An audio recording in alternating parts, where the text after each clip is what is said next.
I used to prepare 2 cranberry dishes every time, one in a plastic container wrapped with a post-it note that read, "For Brian," and one for the table in a cut glass bowl my mother left me. It was ruby red, tart sweet, and folded with orange zest. Spread it on leftover turkey with mayonnaise the following day when it was cold and hard and he liked it best. Anyway, that's what he used to tell me. That was in the past. The cranberry bowl remained covered in the refrigerator this Thanksgiving. What about the container? I didn't pack it. For a Thursday, the house was too quiet. Particularly on Thursday, when the radio ought to have been playing Nat King Cole's Autumn Leaves. The oven ought to have been buzzing, and the back door ought to have creaked open every 10 minutes as someone called out, "Mom!" or "Grandma!" However, nobody showed up. In any case, I had roasted the turkey.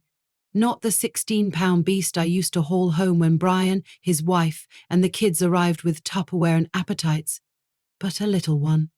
Only a 4-pound breast with the skin tucked in with rosemary. I also made stuffing. He used to spoon the apples and chestnuts directly from the bowl before they were placed on the table. I even laid out the place cards, which were napkin rings with their names on them instead of actual place cards. Brian, Tanya, Ava, and Max. Similar to what I had last year, as usual. By midday, however, the scent of loneliness and time filled my kitchen. Nobody had made a call, not even an SMS message.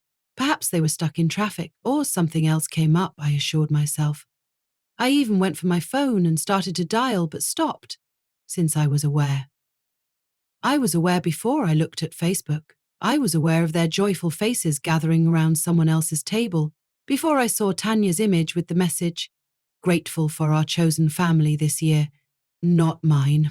Not the table where, when Brian was 6 years old, I gave him his first piece of pumpkin pie and he started crying because I had forgotten to put the whipped cream on it. I knew before I even scrolled beyond that fucking picture, with my son laughing and cutting a turkey, Tanya holding champagne and their children smiling next to an unknown blonde woman. Her kitchen was sleek and white marble, not my antique farmhouse kitchen's weathered pine counters. Unlike mine, which always came out a little dry, I pictured her turkey as being flawless. I hoped she didn't use too much gravy. I pictured my grandchildren calling her aunt. Grandma, perhaps. Who could have known? I shut down the application. I put the phone face down, and my thumb trembled a little. Then there was a heavier hush. The silence seemed to echo throughout the house. I then did something that I hadn't done for a while. I took the foldable chair from the garage, which Brian always referred to as the overflow seat, and placed it in the dining room's corner. It was positioned so far away from the table that it didn't belong there. I then took a seat. I observed the turkey becoming chilly. The space resembled a waiting area devoid of clocks. I could hear the refrigerator whirring softly and the wind rustling the front door. No footsteps. There was no giggling in the corridor. All I could feel was the pounding of my heart, reminding me of the things I had kept hidden. He arrived late last year. Said the traffic.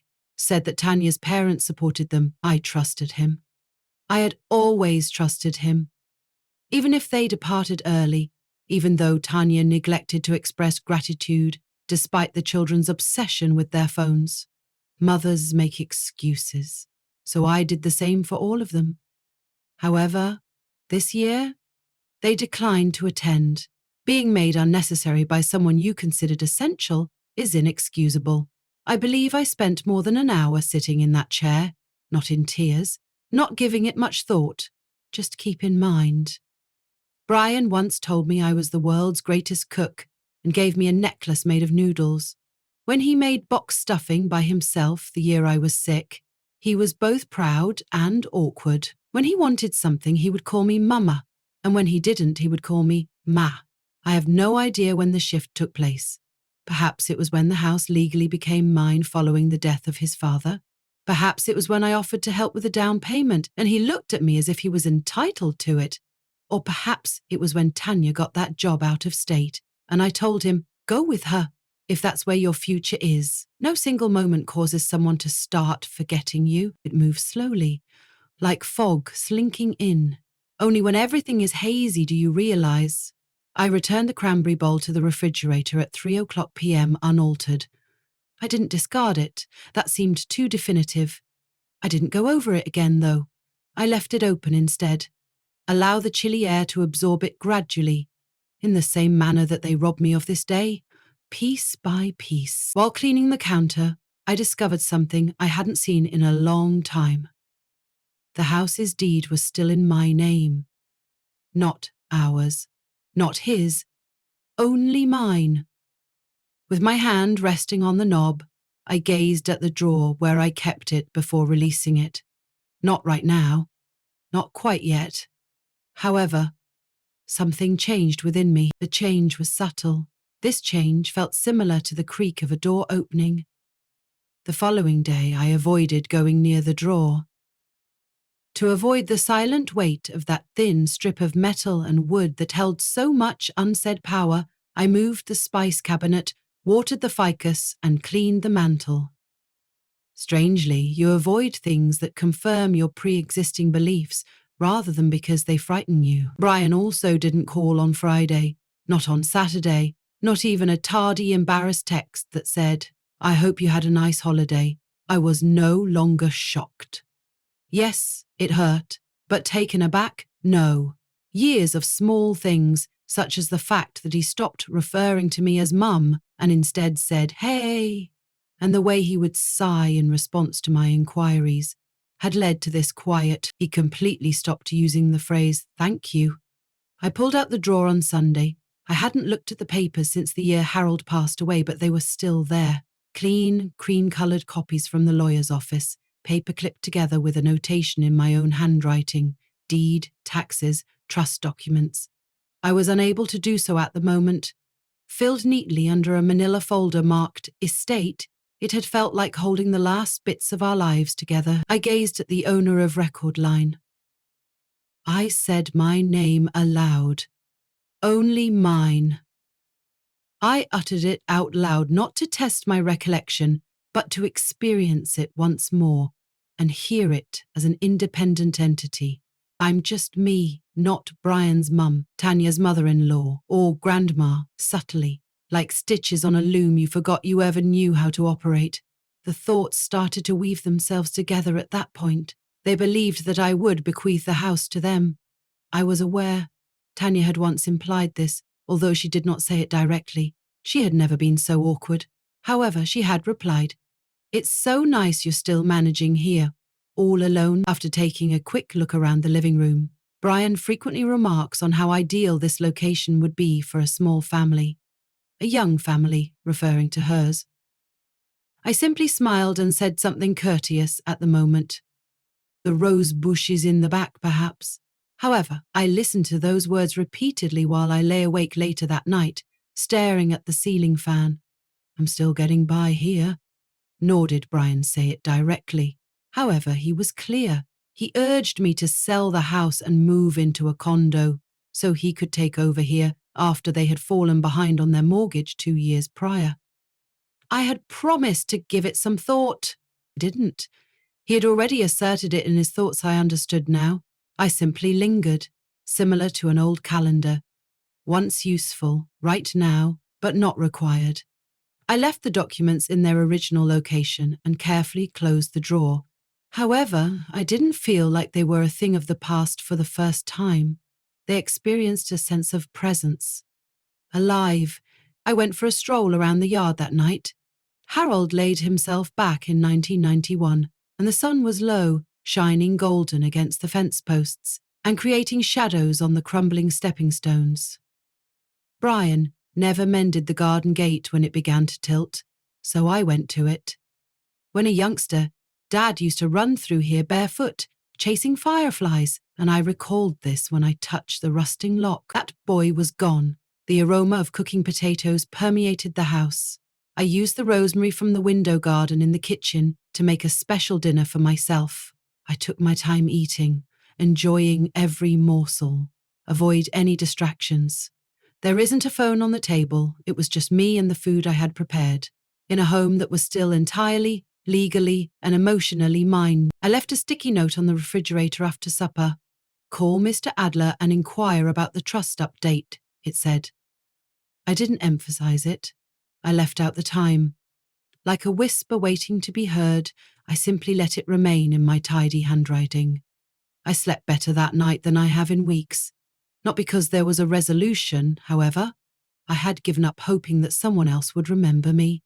The way Brian stopped using the words that used to soften his presence began to feel intentional. After I sent gift cards on birthdays, there were no more "thanks, Mum" texts. There won't be any more "we missed you" messages after the holidays I didn't attend. Only brief updates, or worse, nothing at all. Additionally, his interactions were usually transactional when he did seek them out. Do you still own the tax form, or what is the roofer's name that you used? Never ask, how are you? Never ask, what do you need? It's odd how the absence of minor acts of kindness can cause more serious wounds than overt acts of cruelty. It was following Harold's funeral that I became most aware of the change. While I sorted sorrow cards and unopened invoices, Brian stayed behind to help, but he mostly sat at the dining table on his phone and nodded absently. I gave him a coffee offer. When I gave it to him, he answered yes. But he didn't look up. You know, it might be time to start thinking about what's next, Harold observed when he strolled in later that afternoon while I was folding his old sweaters into donation bags. There is a lot of this house. What did he mean? I asked. He gave a shrug. Just this lodge. You're by yourself now. We've been considering keeping this property in the family in case you ever wanted to downsize. Casually, he said. Even kindly, however. I sensed the glint in his words. He used the pronoun we rather than you, as though things had already been discussed without my input. I recognized then that Brian wasn't extending an offer of assistance. He was getting ready for inheritance. He never inquired about my desires.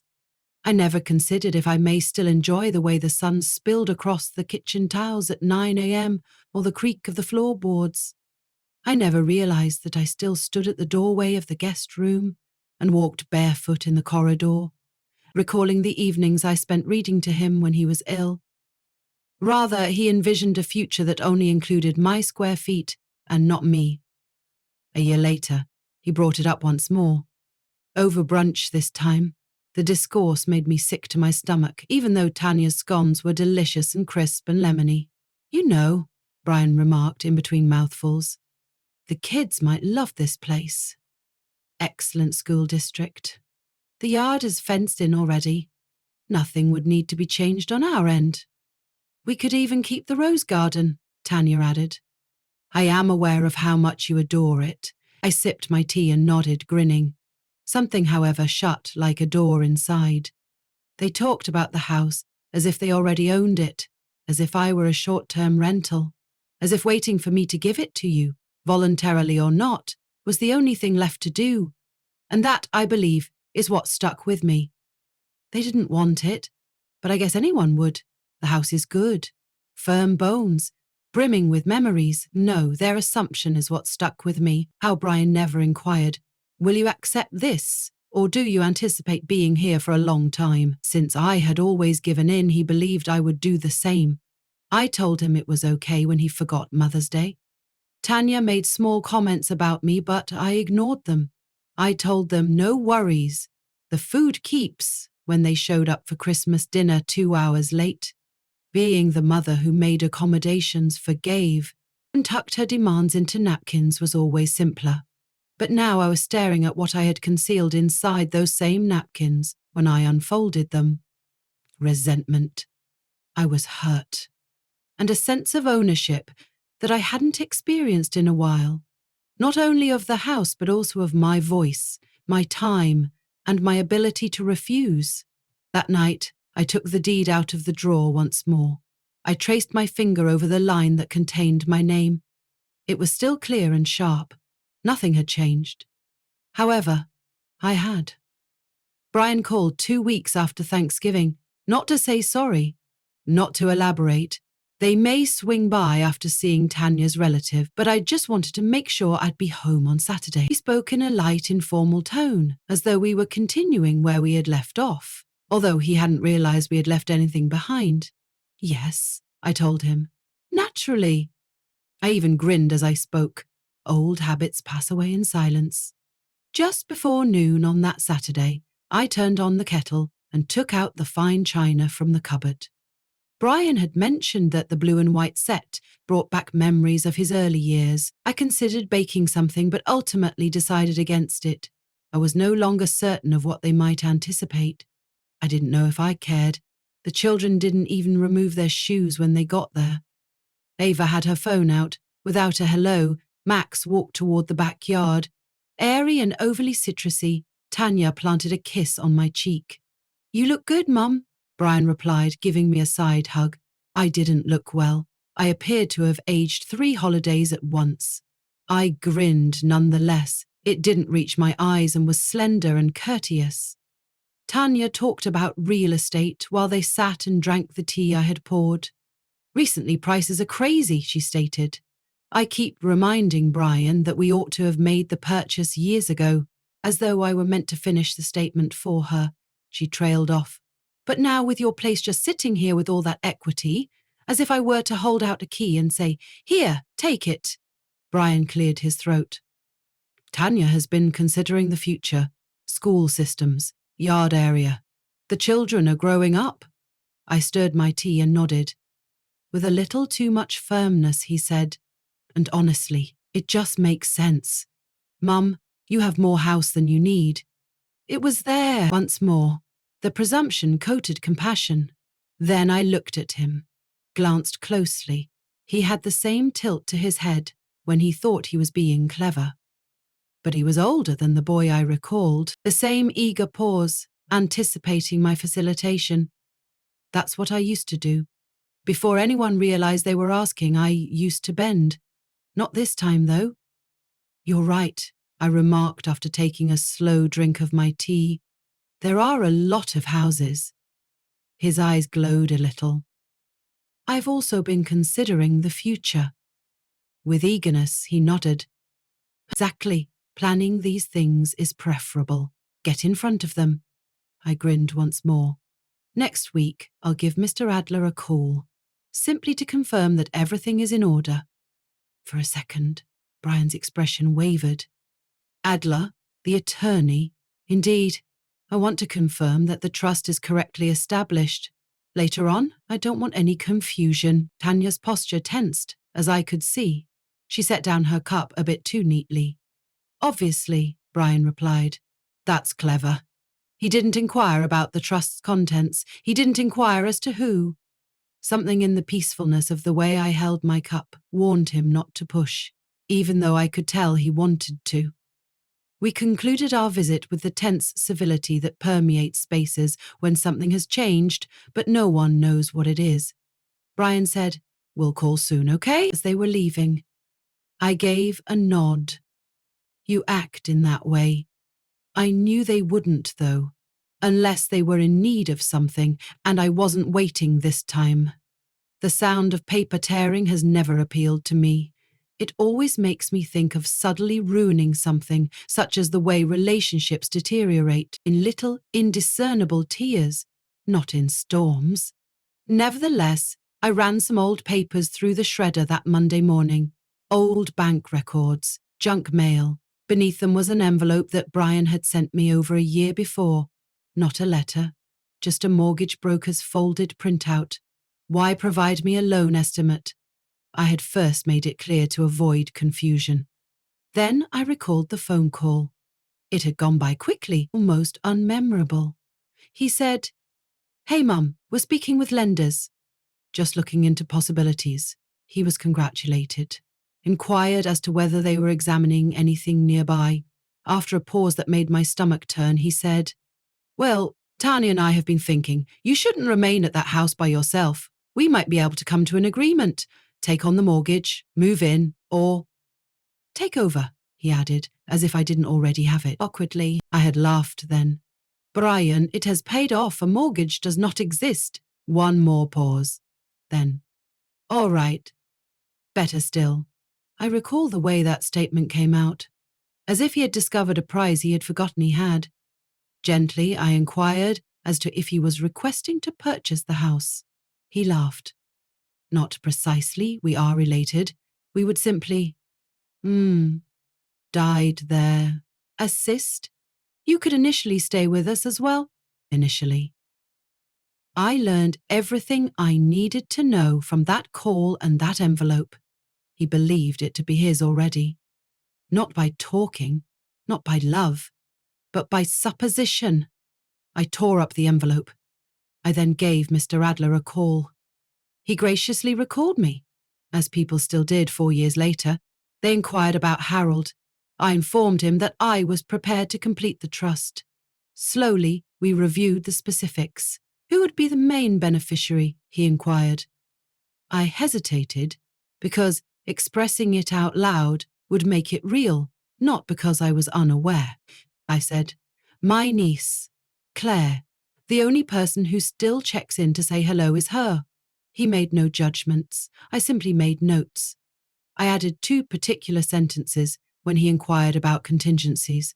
1, unless I gave my written agreement just before I died, the house would never be sold to someone with the last name my son had. 2, the trust would keep a handwritten, sealed and signed letter for the family to read after I left. That wasn't retaliation. Clarity was the key. I drafted the letter while seated at the dining table that afternoon. After our 10th anniversary, Harold planted rose plants, which I wrote about. About Brian's 5-year-old handprints in the damp cement behind the garage. I wrote about the years spent waiting by the phone, the lunches, and the birthdays. I made no accusations. I didn't reprimand.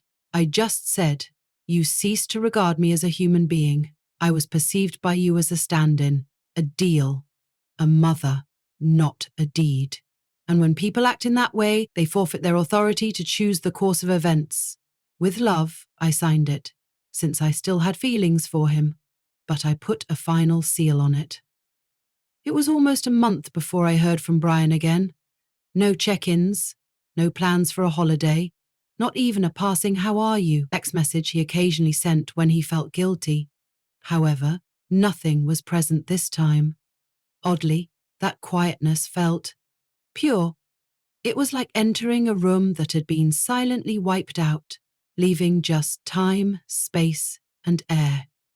Shortly before Christmas, Claire stopped by.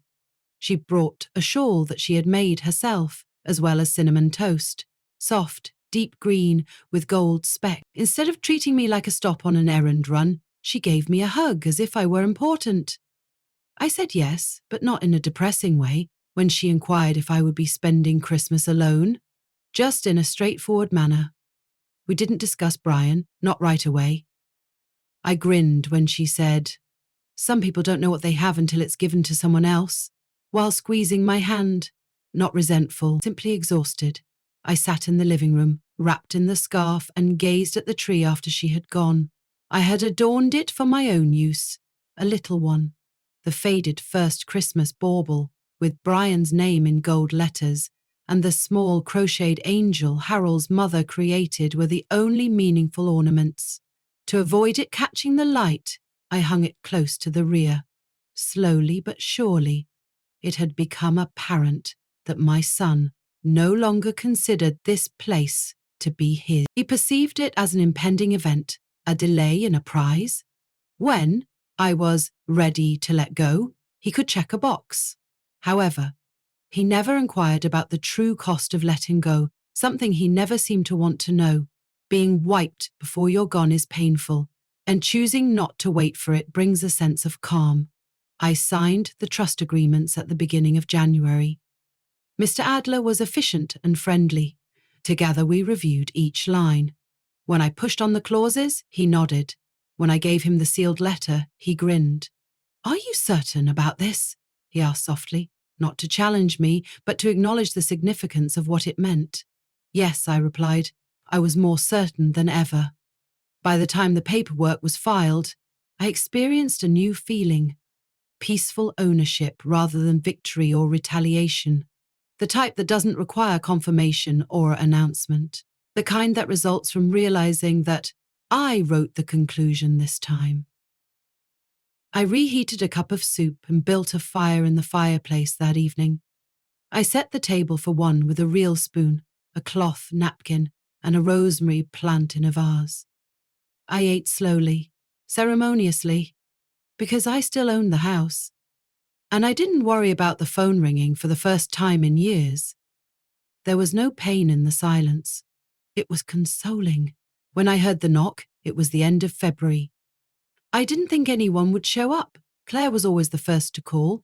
Now the mailman dropped off items by the porch. I was surprised by the sound, which was strange but not loud. Half expecting a stranger, I wiped my hands on a tea towel and carefully opened the door. Brian was the one. He had a pie in his hand. Purchased from a store. Pumpkin. It's not in season. I used to like that childish grin he gave me, but it seemed practiced now. He seemed to be attempting to check whether a memory still fit. He said, a bit too brightly, "Hello, Mum." I wanted to drop by. I remained at the doorway for a while. I was attempting to identify my feelings. Fury? Sadness? No. The thing that shocked me the most was how little I felt.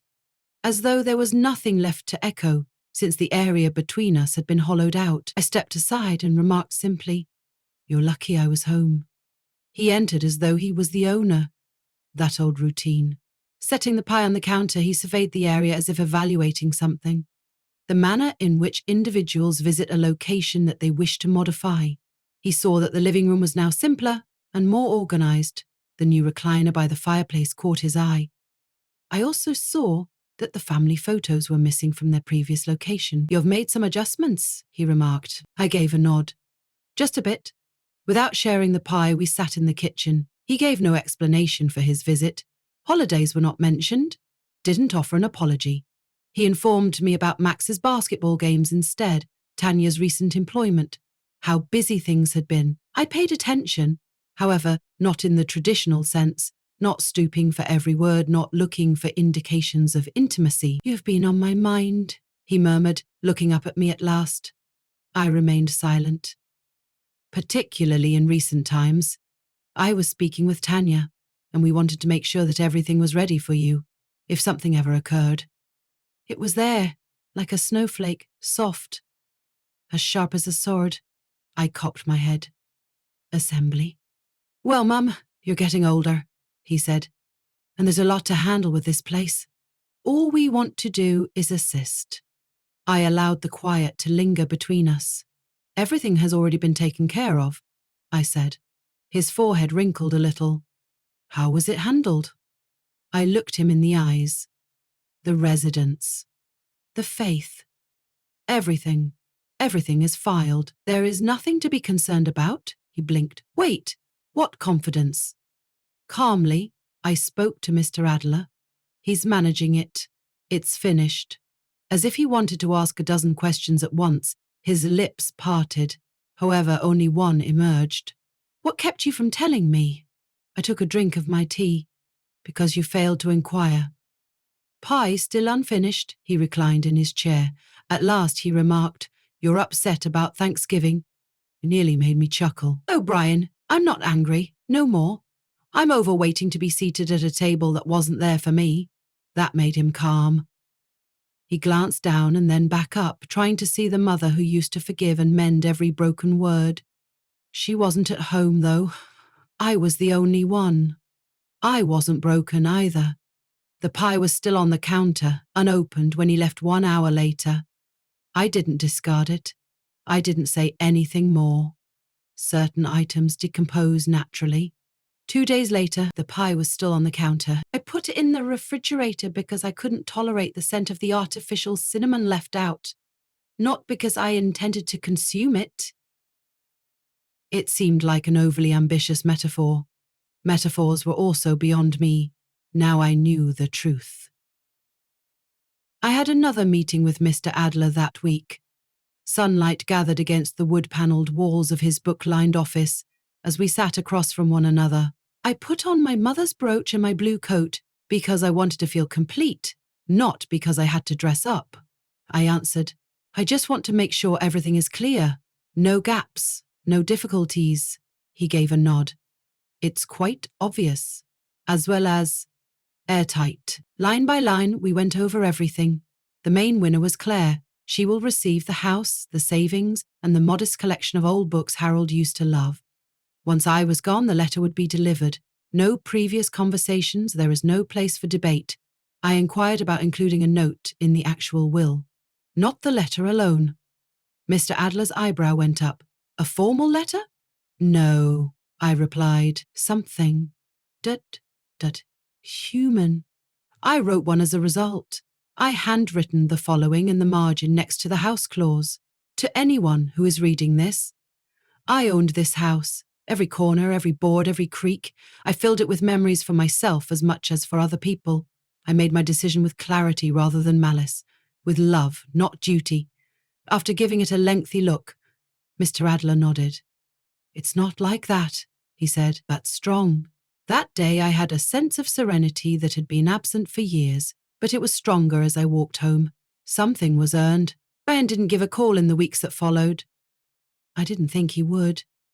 I pictured lengthy discussions taking place in their home, sometimes accompanied by conflicts or silences that were more powerful than words. Perhaps Tanya asked him questions for which he had no replies. I didn't have to find out. Finding out that love didn't include surveillance was the odd part. That giving up didn't equate to giving up. I still had affection for my son. I most likely would. However, I no longer believed that I had to be removed in order to maintain harmony. I stayed occupied, walked a bit more. When Claire came to visit, I baked for her. Read novels that I hadn't touched in a long time. I even began writing little reflections in a notepad, but only for me, not for anyone else. One night, I wrote, "Retaliation might take the form of something other than punishment. That appears to be self-respect." I emphasized it. Once, I observed something that night as I got into bed and turned out the lights. The house no longer felt like a waiting area. It had a lived-in feel, as though I had recovered it intentionally, not by ownership. Every noise, including the radiator ticking, the floors creaking and the wind rustling the shutters, whispered back to me, "You remain here, and the following step is up to you." The knock came again, on a Thursday morning. I wasn't taken aback this time. It was the moment, not the day or the hour, that I had been anticipating. That unavoidable moment when someone understands they no longer have the reins they believed they did and something changes in the air. In the doorway appeared Brian. This time, no pie. No grin. He appeared worn out, tight jaw, a bit more hollow in the eyes than before. "May I enter?" I gave a nod. Obviously. We took seats in identical chairs. Identical table, however. Our relationship had completely changed. He wasted no time. Silently, he said, "I called Adler." My hands were folded on the table. "I thought you might." His voice tightened as he added, "I wasn't on anything, not even a secondary one, not even a note." I allowed the quiet to descend. He awaited my explanation, my softening, and the gift of something he could transform into anger. However, I didn't. Rather, I remarked, "Brian, it's not about punishment. It has to do with limits." As though he hadn't expected to be calm, his breath caught a little. "I am your son," he declared. "I understand." "You mentioned once," he hesitated. "You promised that one day we would own everything, the savings, the house. You and your father," I added softly. "I said that when you were 13. When we continued to giggle while seated at the same table, while you were still able to see me." He turned his head away. The emotional ledger was finally read out loud, and I could feel the weight of it falling on him, in addition to the legal blow. I said, "You no longer see me as a mother. I turned into a tool, a stand-in, a property that is awaiting claim." He didn't dispute it. He was not required to. His expression was fracturing in some way. Not rage, not denying, just awareness. The knowledge that what he thought was due had actually been given, and now taken away, he whispered. "I would have taken care of it." "The residence?" I inquired. "Or me?" At that moment he gave me a serious look. Additionally, I saw the boy who used to dance to the music of the wind chimes for the first time in years, One of the men I saw mistook his presence for permanence. You had the option to tell me. Yes, I said. You simply weren't paying attention. After that, we sat quietly. It was the silence of two individuals who had finally told the truth and had nothing left to rearrange, neither unfriendly nor weighty. After a time, he got up to go. He wasn't led to the door by me. However, I added one final thing as his hand approached the knob.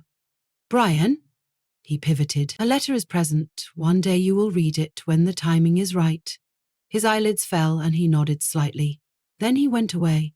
Additionally, he made no requests for the first time in our lengthy, lopsided history. Not the home, not pardoning, only the burden of the work already done. This year, spring arrived early. Before March was over, the snow melted and daffodils poked through the chilly ground at the garden entrance. Brian never fixed the gate in question. This time, I mended it myself because I could, not because I was spiteful. Doing things for oneself again has a subtle power. Over the Easter weekend, Claire came to visit. She brought a lemon tart, tulips, and a fresh picture of her daughter clutching a book that I had emailed. We sipped tea and laughed about everything while sitting on the porch in the late afternoon sun. Regarding Brian, she didn't inquire. However, she remarked quietly, "You seem lighter," before leaving. And I did. It wasn't precisely joy. Something older was involved, something more stable, calm. Peace isn't a celebration, in my opinion. It is the lack of pleading. It is not required to be selected. It's making an unapologetic decision for yourself. Leaving the window open, I fell asleep. Forgiveness was the feeling of the night air, only to myself, not to anybody else. I waited for someone to notice me for years, for the meals that were not eaten. There was silence during the holidays.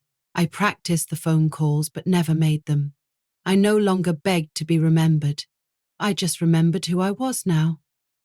I touched the door frames, the corners and the walls as I moved carefully through the house one morning. All of it was still mine.